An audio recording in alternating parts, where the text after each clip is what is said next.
జూబ్లీహిల్స్ ఎన్నికల తర్వాత రాజకీయ పరిణామాలు అత్యంత వేగంగా మారిపోతున్నాయి. ముఖ్యమంత్రి రేవంత్ రెడ్డి పాలనా పరంగా కనీవిని ఎరకని స్థాయిలో నిర్ణయాలు తీసుకుంటున్నారు. ఇక ప్రత్యర్థులను కూడా అదే స్థాయిలో ఆడుకుంటున్నారు. అధిష్టానం కూడా గ్రీన్ సిగ్నల్ ఇవ్వడంతో రేవంత్ రెడ్డి దూకుడుగా వెళుతున్నారు. జూబ్లీహిల్స్ ఎన్నికల్లో కాంగ్రెస్ అభ్యర్థిని గెలిపించుకోవడం, గులాబీ పార్టీకి కంచుకోటగా ఉన్న స్థానంలో 3 రంగుల జెండాను ఎగురవేయడంతో అధిష్టానం రేవంత్ రెడ్డి స్థాయిని గుర్తించింది. అతడికి అన్ని విషయాలలో పూర్తి స్వాతంత్రాన్ని ఇచ్చింది.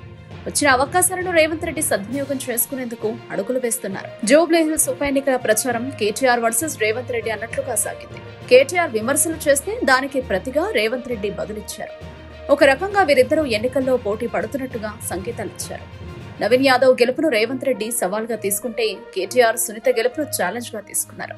అంతిమంగా మాత్రం రేవంత్ రెడ్డి నవీన్ యాదవ్ గెలుపు రూపంలో కేటీఆర్ మీద పైచేయి సాధించారు. జూబ్లీహిల్స్ ఎన్నికల్లో గెలిచిన తర్వాత రేవంత్ రెడ్డి ఆగడం లేదు. పాలనా పరంగా వేగంగా అడుగులు వేస్తున్న ఆయన మిగతా విషయాల్లో కూడా అదే దోగుడు కొనసాగిస్తున్నారు. ముఖ్యంగా తనకు కొరకరాని కొయ్యలాగా మారిపోయిన కేటీఆర్ విషయంలో రేవంత్ కీలకమైన నిర్ణయం తీసుకున్నారు. అయితే ఇందులో రాజకీయంగా కక్ష సాధింపు లేదనే సంకేతాలు ఇవ్వడానికి రేవంత్ ఏకంగా గవర్నర్ ద్వారా నరుక్కుంటూ వచ్చారు. ఫార్ములా ఈ కారు రేస్ కేసులో ఛార్జ్ షీట్ దాఖలు చేయడానికి గవర్నర్ అనుమతి ఇవ్వడంలో తెలంగాణ రాజకీయాలలో ఒక్కసారిగా సంచలనం నమోదైంది. నిధుల దుర్వినియోగానికి సంబంధించి గవర్నర్ విచారణకు గ్రీన్ సిగ్నల్ ఇచ్చారు. దీంతో ఏసీబీ త్వరలో ఈ వ్యవహారంపై కేటీఆర్ కు వ్యతిరేకంగా అభియోగాలు నమోదు చేసే అవకాశం ఉంది.